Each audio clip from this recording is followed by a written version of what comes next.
Hello there. Hello again. Matt Walker here. And welcome back to the podcast and welcome back to another of our AMA episodes, Ask Me Anything episodes. This is where we gather in questions from you, fine folks out there that you have sent us through all of the different social media channels.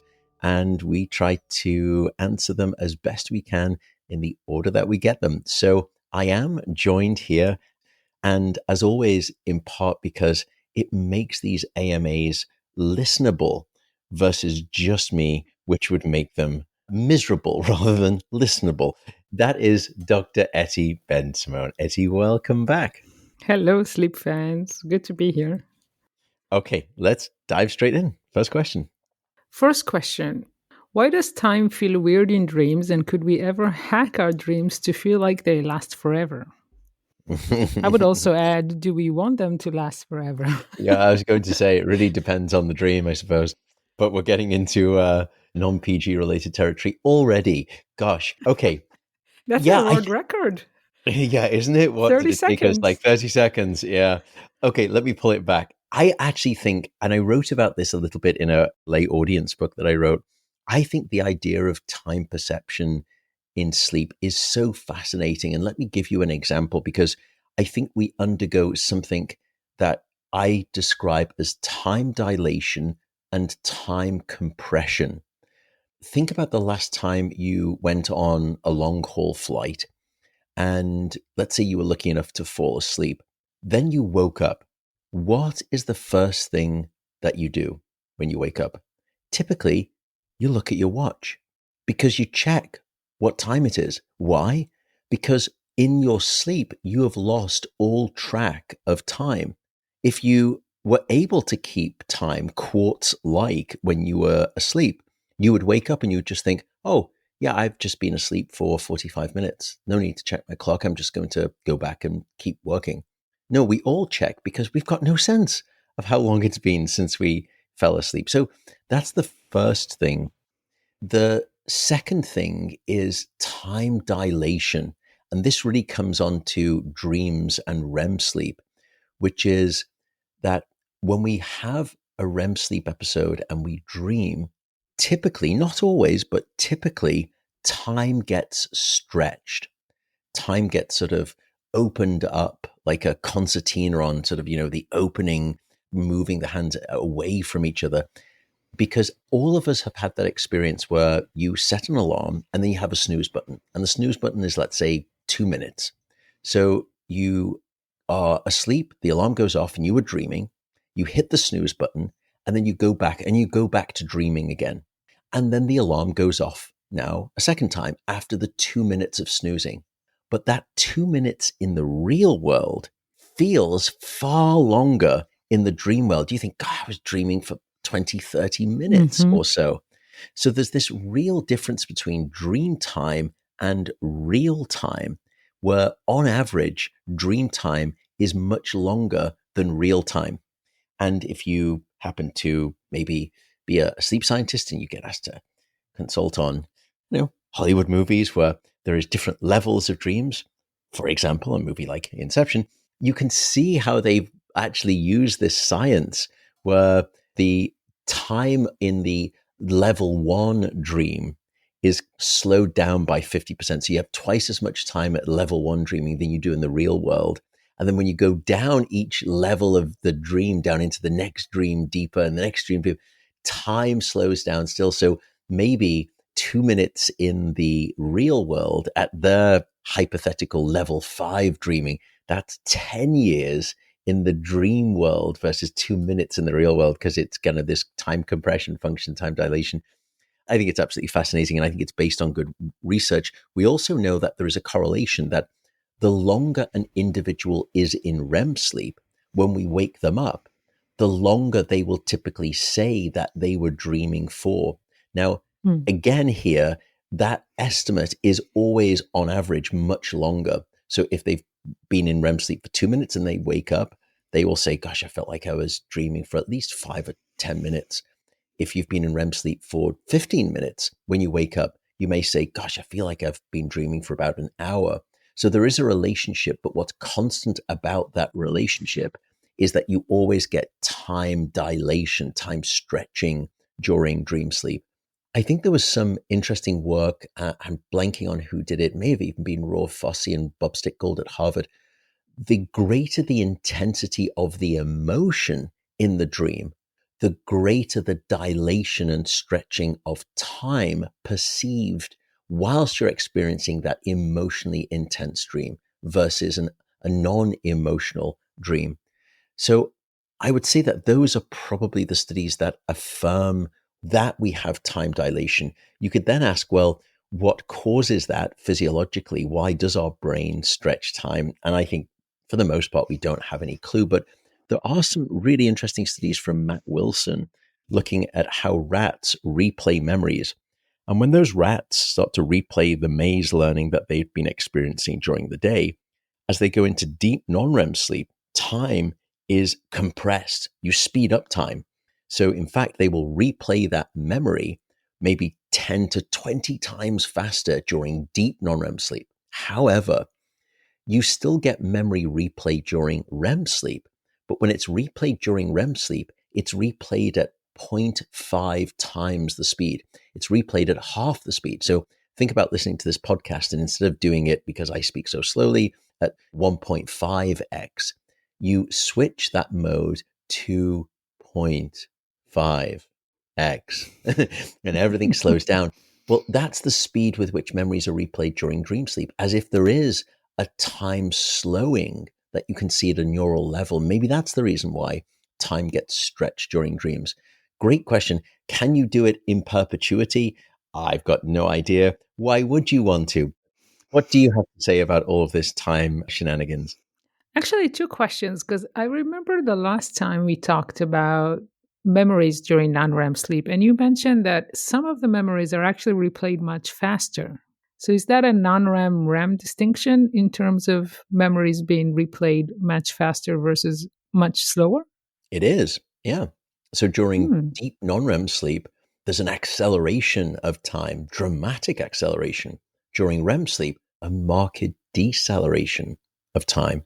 Whereas in deep non REM sleep, compression, REM sleep, it's dilation, stretching of the memory.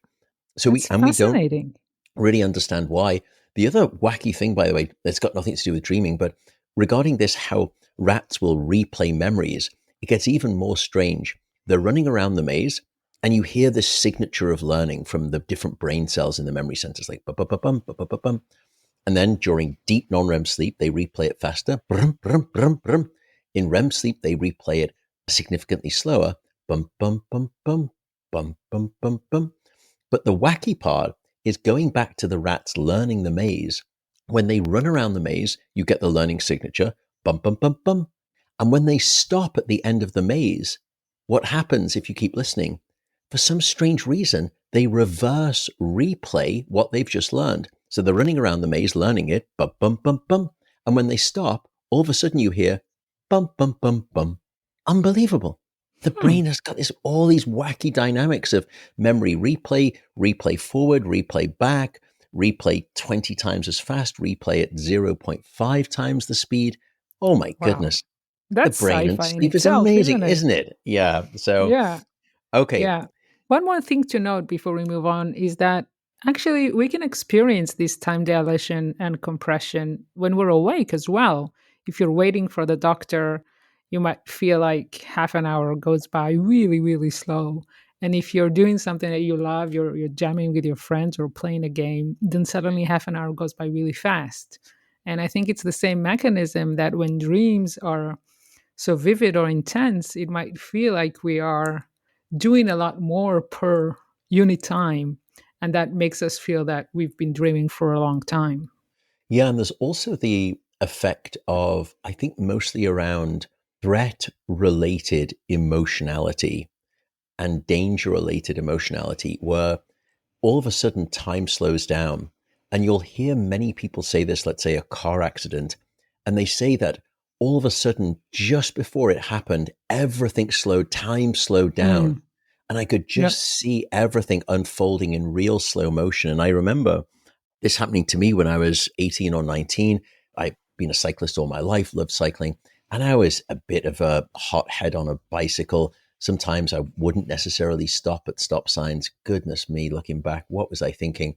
And I shot through the junction, entirely my fault, and a car T-boned me. And I just remember at that moment looking to my right, and I knew I was going to get hit by the car. I was clipped into my Mm. pedals with my shoes. And I knew that I didn't want to go where my bicycle was going to go, which was going to be underneath the car. And I just remember having this wonderful amount of time just to say, okay, great. I'm just going to clip my feet out my pedals. And I'd accepted what was going to happen, but I didn't want to go where the bicycle was going to go.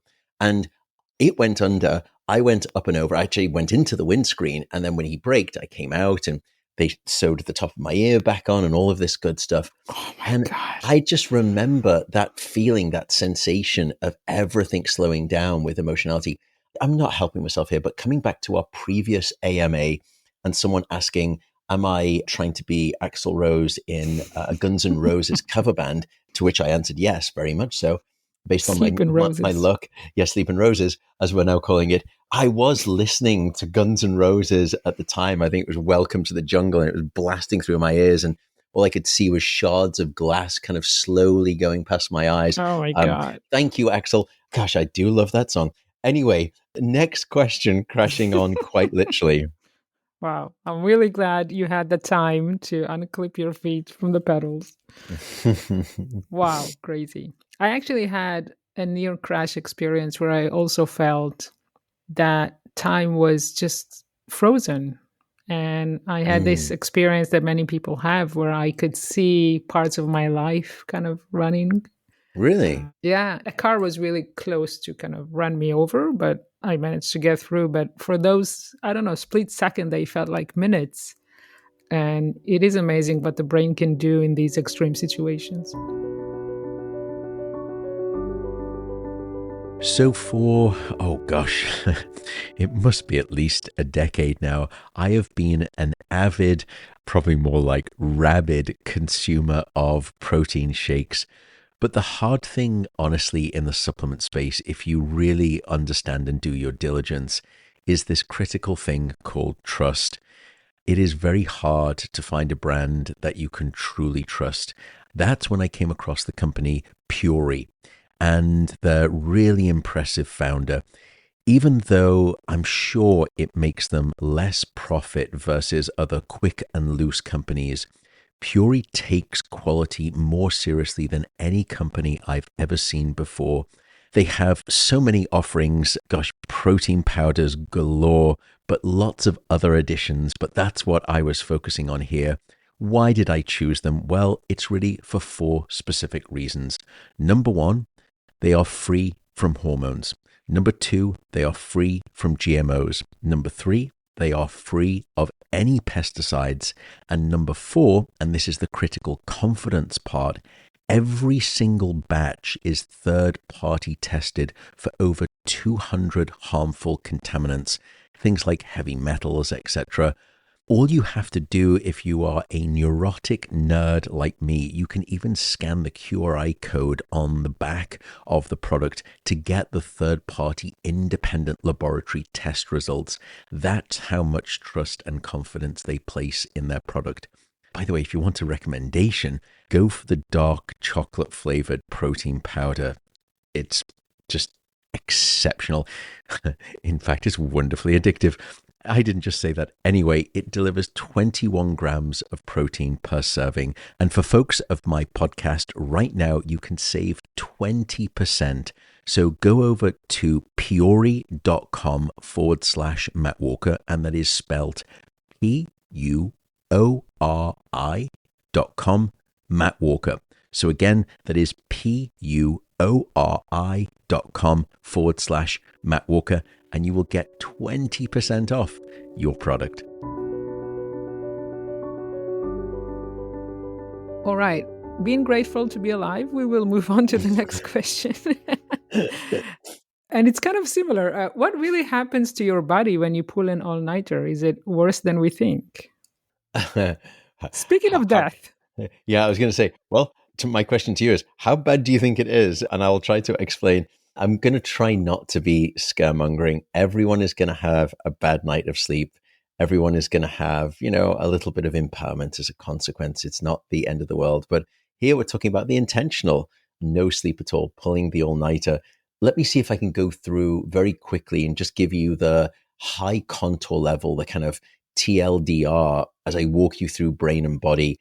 Firstly, at the cognitive level, we certainly know that your capacity to start learning is impaired.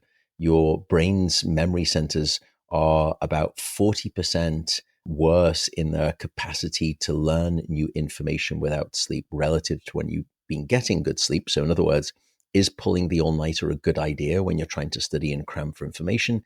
Not really so much. Also, we know that anything that you have been learning that day, when you pull the all nighter, you're not giving the brain the chance to cement it into the architecture of the brain. It's also not just about cognition, it's also about your emotion. We've done some studies where we demonstrate that when you are sleep deprived, your prefrontal cortex, which acts like the CEO of the brain and keeps everything in logical, rational order and control, that takes rather a nosedive, like a dart into the ground when you are sleep deprived. And as a consequence, your deep emotional brain centers become far more reactive and responsive and highly sensitive. So without sleep, after you've pulled the all nighter, you become all emotional gas pedal, as it were, and too little regulatory control brake. Decision making, concentration, all of those things also impaired. Downstairs in the body, gosh, where to start? Probably hormonal systems. A lack of sleep will increase a stress related hormone called cortisol. I think there's been some great work published in the Proceedings of the National Academy of Sciences demonstrating about a 60% increase in this stress related hormone relative to a good night of sleep. Your hunger hormones are changed, leptin and ghrelin. Leptin, which is the satiety hormone that says stop eating, you're full, you're satisfied with your food. That takes about a 20% drop. So you lose the signal of feeling full. If that wasn't bad enough, the opposite hormone, ghrelin, which is the hunger hormone, that's increased by well over 20%. So double jeopardy, you're getting punished twice for the same crime of pulling the all nighter in terms of your appetite regulating hormones. And so, in other words, you're more stressed, you are more hungry, your appetite increases, and you also reach for the wrong types of foods, the kind of heavy hitting, thick, stodgy carbohydrates that are what we call typically obesogenic foods. Your immune system really takes a hit. There's some great work by people like Michael Irwin at UCLA and Eric Prather at UCSF. Just amazing work demonstrating that even a short night of sleep, just 4 hours of sleep, will drop critical anti-cancer fighting immune cells called natural killer cells by about 70%, 70. So you become a more immune vulnerable individual when you are not getting sufficient sleep. This is why when you're getting a flu and colds a lot, if you're out at college and you speak to your parents and your mum says, gosh, you're getting sick a lot. Are you sleeping enough? There's that direct Mm. relationship there too. Cardiovascular system, a lack of sleep increases blood pressure, disrupts the normal heart rate, and disrupts your heart rate variability. There's some evidence that it can trigger acute cardiovascular stress responses. Not ideal. Metabolic system is another one that probably is as, if not more sensitive than any of these things, particularly your ability to control your blood sugar. And what we find is that after a lack of sleep, your brain's capacity to dispose of the fuel that you've been eating and taking on board, which is converted into glucose, you get these glucose spikes, and those spikes stick around for a longer period of time. In other words, without sleep, you're moving towards a pre-diabetic profile because you can't regulate your blood sugar as accurately. There was also some really good data, now I remember it, back upstairs in the brain, showing that without sleep, your brain is unable to remove a lot of the metabolic detritus that builds up as you're awake. So you don't get this brain cleansing benefit that happens during sleep. And so we often think of wakefulness and it's hyperbolic, but wakefulness is low level biochemical brain damage, whereas sleep is your sanitary salvation. And what they also found is that after one full recovery night of sleep, after pulling the all nighter, the brain had still not cleared out all of the metabolic toxins that Mm. have built up in the brain through extended wakefulness. So I know that's a slightly contorted, messy, throwing spaghetti against the wall, but I've tried to walk through all of the model brain and body systems. Etty, can you wrestle any order out of that and something meaningful, please? I hope we scared you enough out there. One of the things that I find most amazing about this is that when people do pull an all nighter, they usually have a reason. I hope they're not just doing it without a reason. And they may start with a motivation to complete a task or do something. And what is interesting is that lack of sleep would impair your motivation over time. So, whatever it is you started off wanting to do, after a few hours of being awake, we can see the drop in people's motivation and their willingness to exert effort to do things is actually impaired as well. So, I think that sleep is a force that we can't really win because whatever we try to do or trick it, it'll come back and prove to us again why we need it so desperately. Yeah, it seems as though it really is this biological necessity, despite what would seem on the surface as a truly evolutionary idiotic thing to do from any perspective that you look at it. And the fact that it's persisted across time and evolution in every species that we've studied, evolutionary old Yeah, to the very yeah. newest, it's present, which means it's preserved across phylogeny. That must be for a reason. And it must be that if we could have found a mechanism to do without it, considering how much of an idiotic thing it is to do, I'm sure Mother Nature would have evolved some way to get around it. The fact that we can't tells us that perhaps it's really not a great idea that we decide to choose to override that system. Any task that you really want to do, you would do so much more efficiently, happily, Mm. and safely after sleep. Yeah, I often think of this in workplaces where there is almost competitive undersleeping now, this mentality in the workforce that less sleep equals more productivity. The data is completely in the opposite direction. I've interviewed Dr. Christopher Barnes on this show several times. He's a pioneer in this field. Less sleep does not equal more productivity. It's the opposite. And I often think of this mentality, to your point, Etty, why would you boil a pot of water on medium heat when you could do it in half the time if you boiled it on high heat? That's Hmm. sleep. And when you're not getting sufficient sleep and you're pulling the all-nighter and trying to accomplish, because sometimes when you say to people, why can't you get the sleep? And they say, well, I've just got so much to do and I'm just not getting it done. Sometimes I wonder whether or not it's just because of that efficiency issue that you're underslept and you're that much more inefficient. And therefore, the Hmm. thing that you need to do is actually sleep more. Because when you're not sleeping and you have a workforce that is not sleeping, it looks a little bit like a spin class at a gym that everyone looks like they're working hard, but the scenery never changes. There's no forward Hmm. movement, as it were. So I love your point about efficiency. A partner for today's episode is AG1. What is AG1? AG1 is a nutritional drink and it contains a whole constellation of antioxidants, biotics, minerals, essential vitamins. It's a long list, but you get the the comprehensive picture, let's say. I've never been interested in fads or quick fixes with diets. It just doesn't work. And that's not what AG1 is about. I've been using AG1 for the past couple of years. I have been using it. And just to note, I do buy it myself. I'm not interested in the idea of freebies for the obvious trappings.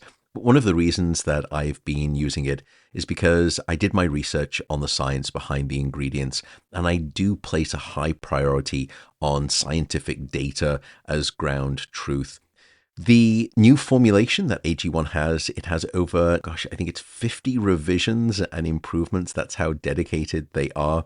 And you can try AG1 and get a free 1 year supply of both vitamin D and K2. And for listeners of this podcast, you can also get, in addition to those things, 5 free AG1 travel packs with your first subscription. Head on over to drinkag1.com/Matt Walker. Again, that is drinkag1.com/Matt Walker. Next question. I would start with a disclaimer that as a night owl, I do take offense from this question.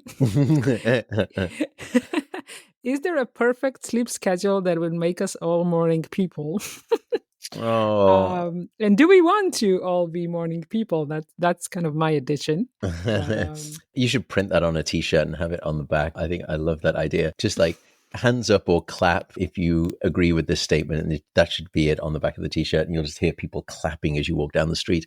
oh, I Yeah, love that. it's funny, isn't it, that society has this terrible bias and predilection towards lauding and supporting and evangelizing the morning types. And we chastise the evening types as being lazy and slothful. They can't get it together, not realizing that it's no one's fault. It's your chronotype. It's biologically determined largely. There are at least 22 different genes so far that we know of that dictate your morningness versus eveningness preference.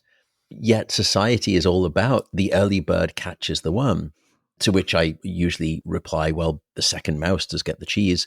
P.S. Nevertheless, can you do it? Well, it actually has been tried. There was a great study, and it was a group. Oh, I'm blanking on the first author, but it came out of Australia, and they did this great study where they took night owls, extreme night owls, who normally would like to go to sleep at around 2:30 a.m. in the morning, and of course that's not great because society is not designed for them. It's designed for morning types, and they planned a regiment of rules that they had to adhere to over the next 3 weeks to see if they could make them morning types. And the rules were, I think there was 11 different rules, and they were set an alarm where you had to wake up about 2 hours. Actually, it may have been 3 hours earlier than you would normally do. Firstly, painful, ouch. As soon as you've woken up, you need to eat breakfast in the morning, get outside, get as much natural daylight as possible. Only exercise in the morning, not in the afternoon and the evening. Eat lunch earlier than you would otherwise. No caffeine after 3 p.m., no napping after 3 p.m. or 4 p.m., I think it was. Eat dinner as early in the evening as you can. You've got to stop eating at 7 p.m. You've got to get into bed 2 to 3 hours earlier, and you've got to limit the amount of light exposure in the evening. And you've got to be waking up and going to sleep at the same time each and every day within a 15-minute window of time, no matter whether it's the weekday or the weekend. Those were the 11 strict rules. My goodness, was it a Wow. success? Well, kind of, because they were able to drag the internal clock, the 24-hour clock of those night owls back a little bit towards being morning types. The only problem is they were able to drag it back by about 90 minutes to almost 2 hours in some individuals, which sounds great. But these were people who were going to bed at 2:30 a.m. and now they're going to bed at 12:30 a.m. So firstly, it wasn't anything radical that you didn't shift them back to being a 10 p.m. sleeper or a 9 p.m. sleeper like the good morning types. Also, I just can't imagine that that's a sustainable way of life for the rest of your life. In truth, I would simply say there is some wiggle room. It can be demonstrated. It is a very severe protocol that you have to adhere, as you can see from that, to get some wiggle room around it. You're probably going to be miserable doing it.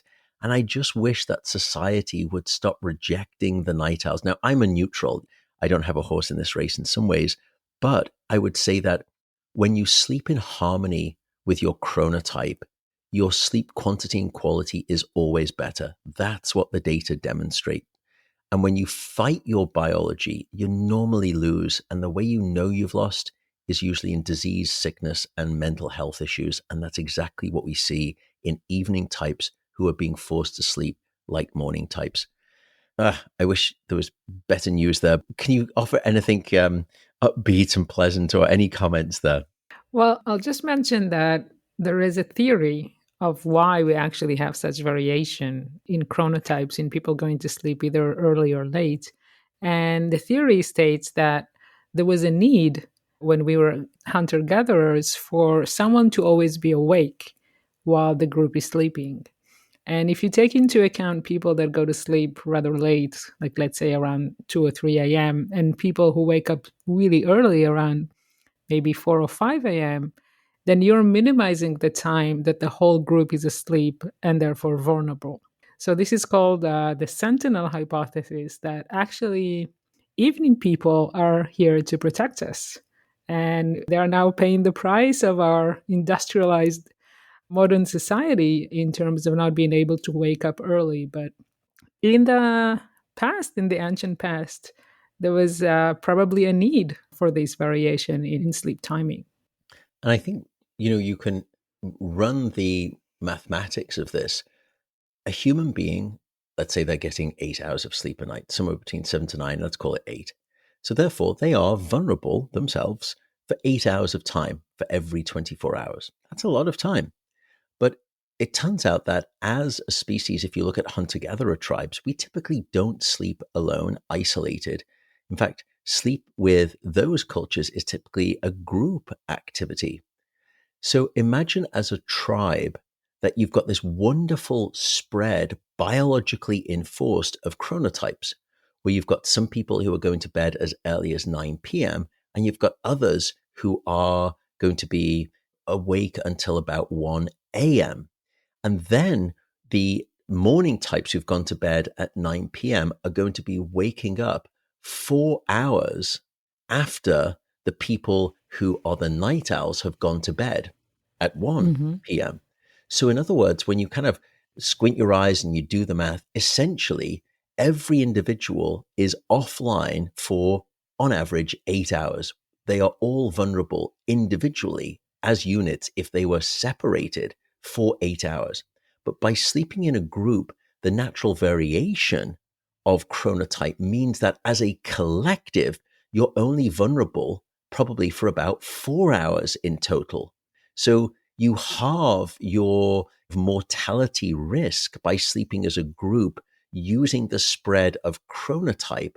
It brings it down to 4 hours versus if you are sleeping by yourself without the spread of variability across the group in terms of chronotype, which would normally be 4 hours, and now you're back up to 8 hours. So that's the sentinel hypothesis. And so it's a very clever system. It's a risk mitigation process in some ways. That's what we think, at least. Yeah, great point. Yeah, yeah. And it really gives us night people a knighthood of saving humanity. Don't forget, we are the strong ones.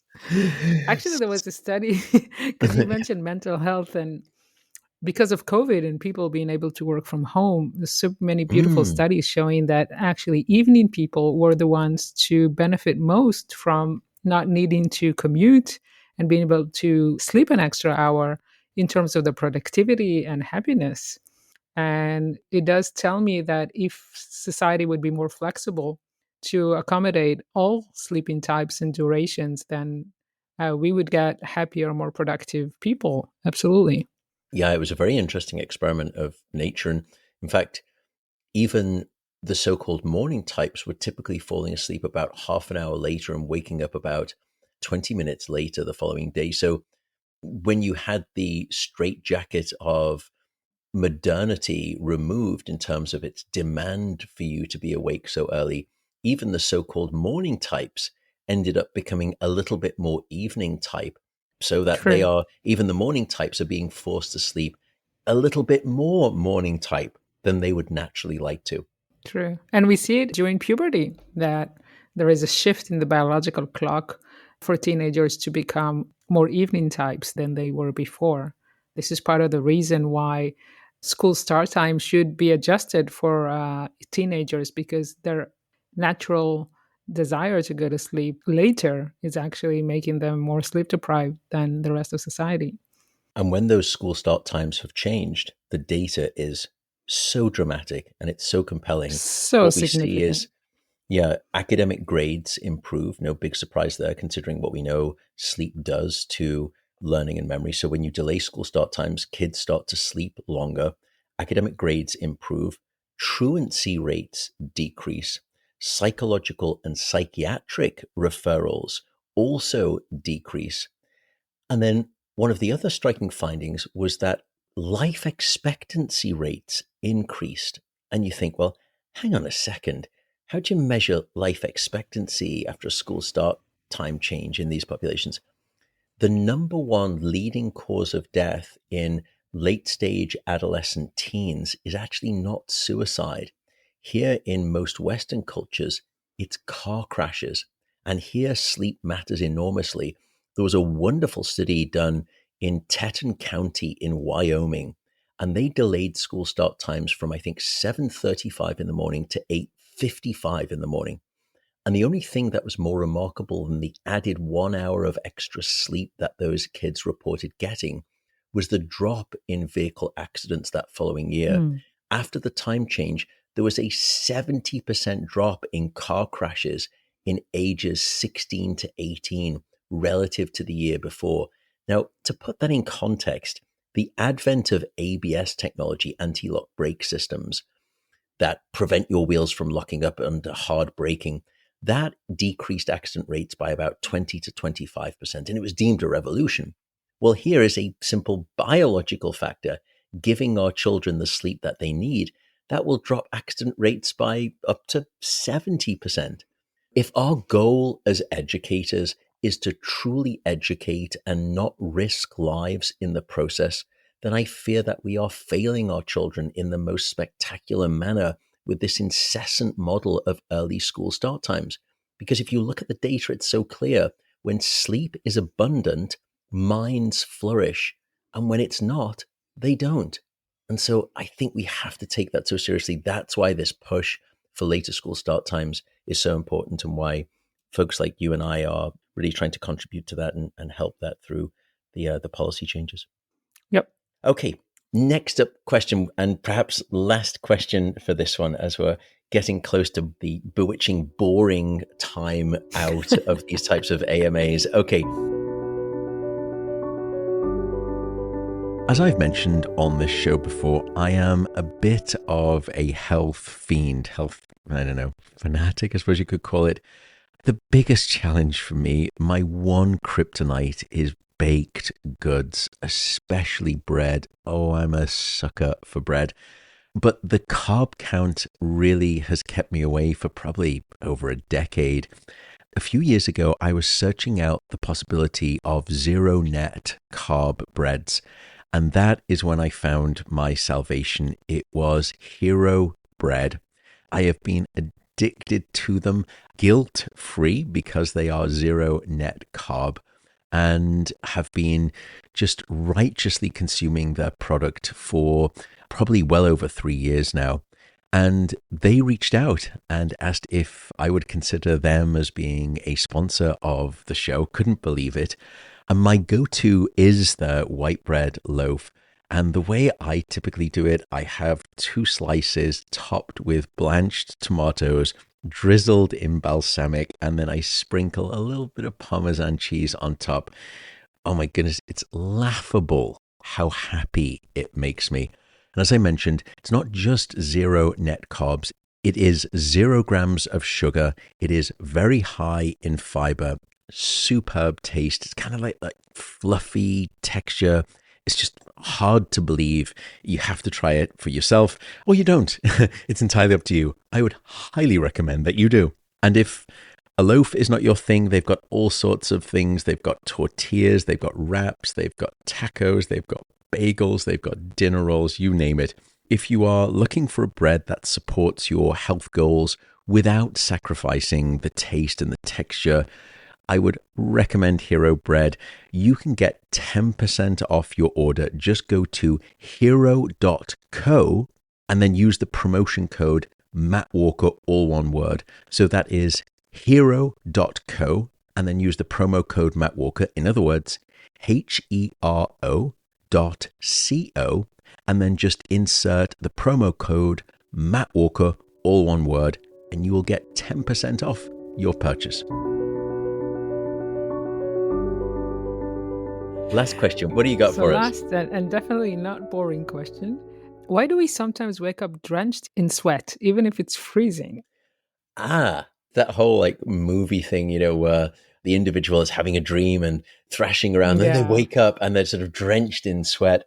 That actually is incorrect. And I'll tell you why in just a second. But waking up drenched in sweat, also colloquially termed the night sweats, it's a surprisingly common issue. And it isn't always linked to room temperature, which is what you may think.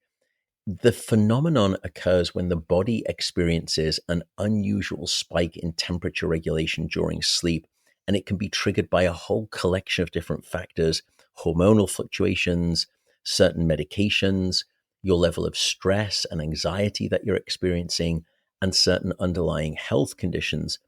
I would say that perhaps the quintessential demonstration of this is caused by hormonal changes, specifically during menopause. And Hmm. many women will experience night sweats due to fluctuations in sex related hormones, particularly estrogen, which plays a significant role in regulating body temperature. And I think the data suggests that almost 1 out of every 3 women going through menopause will experience night sweats as a result of these hormonal changes.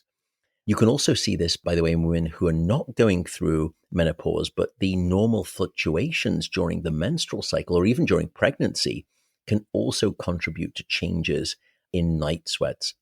Medications, I should probably note again on the show, we are simply scientifically descriptive. We're not being medically prescriptive here at all. But drugs like antidepressants, steroid drugs, things like prednisone, maybe certain medications for diabetes, they are all associated with an increased likelihood of night sweats as a side effect. For the antidepressants, it's usually the SSRIs, the selective serotonin reuptake inhibitors. It's not a massive increase. I think it's anywhere between 10 to 15% higher likelihood of experiencing night sweats. The other probable condition, let's see, not cardiovascular, probably hypothyroidism is one of those where you will see higher rates of night sweats. Oh, and then, of course, infection. Fever is typically one of those things. It will trigger that. Often, that in part is because of an immune response that will raise the body's temperature even during sleep. By the way, folks may not realize how important and how useful fever is. You may ask, well, when we get infected, why does our body respond with fever? And often we see it as a maladaptive thing, that it's a bad thing. Yes and no. Obviously, fever can be very dangerous because human beings and all homeotherms, mammals and birds, we all live in this very narrow temperature window. And if we go either side of that, we can die very quickly. So fever can be very dangerous, but fever is an adaptive response. It's not a maladaptive response. The reason it's an adaptive response is that most of the pathogens that enter us and cause the infection also have a very narrow operating temperature window. And Hmm. usually, what the body is trying to do here is cook the virus into extinction, as it were, out of existence. Because by raising your core body temperature, you're trying to push the temperature above the threshold at which the virus or the infectious agent, the pathogen, can survive. And so you're literally trying to cook it out your system. Now, unfortunately, sometimes you overdo it and the fever gets too dangerously high, where not only do you cook the pathogen out of your system, you almost cook yourself out of existence. And that's the reason that we have to be so careful when it comes to fever and temperature. Does that help explain some of these things? And can you add any insight and help here, Eti? Yeah, so I think these are more pathological aspects of why we might feel very hot during sleep. But also, I like to mention that as a natural part of our sleep, whenever we go into REM sleep, we actually have a stop, a pause in our ability to regulate temperature. So when we get all cozy in bed and we put on maybe an extra layer of a blanket or something, that might feel okay when we are able to regulate temperature. But then we go into REM sleep and suddenly it might feel like it's too excessive because right now the body during REM sleep is not able to keep us cool anymore. So we might feel that suddenly we are very hot right after waking up from a dream. And these fluctuations in temperature are perfectly normal and they happen every time we go into REM sleep. So that could be another reason why sometimes the beginning of the night might feel really nice in terms of our clothing and our blankets. And then, I don't know, 2 hours later, we might feel that we're really hot. Yeah, indeed. We can have night sweats in both lighter non-REM sleep and also REM sleep, but most night sweats are happening during REM sleep just for the reason that you described, Etty, because during REM sleep, we stop regulating our core body temperature. As I said, we are homeotherms, meaning that we control our own body temperature. And we do that through metabolic processes by kind of burning more fuel to be able to increase our body temperature or by sweating to decrease our body temperature. But during REM sleep, that system is on pause. It's placed on Hmm. pause. And there are some theories that that's to conserve some energy and also help the thermoregulatory system have a reset. But it's during REM sleep because of that biological disconnection from thermoregulation that we can fall prey to the ambient temperature around True. us, which is usually higher and warmer. And therefore, I as love a that result, phrasing. I love what that phrasing. the Fall phrasing prey. of full prey, yeah, I do feel like a victim sometimes waking up so hot, not realizing why am I wearing so much? exactly. Your duvet cover in bed had a scheme. It was a prejudicial scheme to have you sweat through your clothes and make you Exactly. feel, yeah, thanks very much. Yeah. Anyway, so yes, it's not necessarily that people are thrashing around having these anxiety dreams, Hollywood movie like. It's simply a basic biological process where the cord is severed in terms of your thermal regulation and you fall prey to the whimsy of the ambient around you, which is typically hotter than your body would prefer. And therefore, your body will start to undergo sweating as a result because it normally would be controlling of that system. And Hmm. you wouldn't need to be necessarily sweating because it's controlling it. It would push your limbs out the bed. It would start to cool you down. You wouldn't need that instant sweating response. But that does happen. And you could argue there is still some degree of thermoregulatory control, but it's really the break glass in case of emergency sweating rather than the typical, I'll just move my legs and my arms out the bed. The reason, Yeah. by the way, you can't do that is because of another feature of REM sleep called REM sleep paralysis, that your brain paralyzes your body so your mind can dream safely, but therefore you are immobile and you can't move yourself around to aerate the body to the outside ambient. You are trapped within the sheets, as it were, and all you've got left in your arsenal of temperature regulation is starting to leak all over your bed. We can only hope you have those dreams that you don't want to wake up from. Exactly. Yeah, because they will terminate it rather rapidly. Actually, that would be really interesting. I'd love to see, I'm sure someone's looked at this, how dream incorporation of what you're experiencing is related to sweating. Do you, Yeah. when you're having those night sweats during REM sleep dreaming, start to transition to, gosh, yeah, I'm swimming in a swimming pool right now, or I'm having a shower, and it's just using those body signals to integrate into the dreaming. Anyway, enough of my machinations. Etty, anything further to add to that before we close? I think that was a perfect explanation. Yeah. It's a wrap. Okay, folks, until next time, before I leave you, Etty, where can people find you out there in the digital sphere? In the digital world, please feel free to send me an email. I'm at etoosh, etoosh at gmail.com. And also on Etoosh on Twitter. And I'd love to hear from you. You guys have really good questions. Indeed. So please feel free to send me or Etty your AMA questions over social media. We read all of them and we continue to aggregate them and move through them in these episodes. So, Sometimes people ask me, can you really do a podcast just on sleep? And I say, well, I'm even surprised at how much we can say. But when you think about it, it is a third of our lives. You can say so much about a third of your life being awake. So, the same way, there's so much to say about the third of our lives that we spend asleep. yeah, think about all of the edutainment podcasts out there. Almost all of them exclusively focus on this thing called wakefulness. True. And you've got that many shows out there for the 2/3 of your waking life. Why would anyone doubt that you could at least have even just one show dedicated to the other 1/3 of your life spent sleeping, there should be 500-600 I podcasts all know. I about sleep. agree. And in fact, I think one of the top podcasts out there is called Sleep With Me, which is sleep stories, which, oh gosh, I should remember. We are now publishing on this podcast sleep stories. I had lots of people, for reasons that are far unreal to me, people were saying, I actually kind of fall asleep listening to your voice. I think my voice is utterly grating. And someone once told me, gosh, your personality, at least, Matt, is one of the best prophylactics known to man. So I would say that, thanks. You practice what you preach. Yeah, let's not go any further there. But anyway, we put a poll out because people kept saying, would you read sleep stories and would you start publishing them? No one wanted them, I was sure. My team put a poll out on Twitter, yes or no.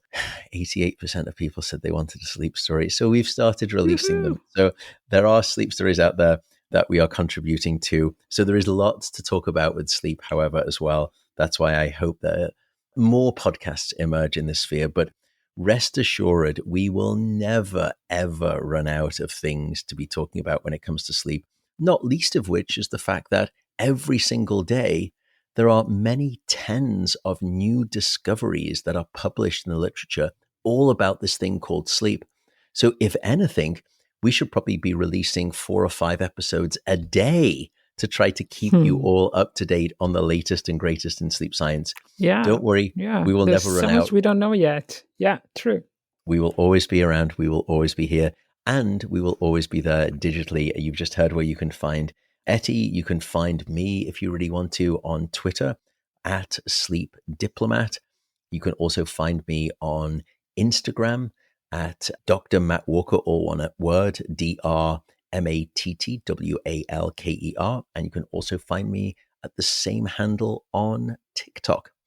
And with that, folks, we will leave you and we will see you next time in the next episode. Take care. Bye for now. And sleep well.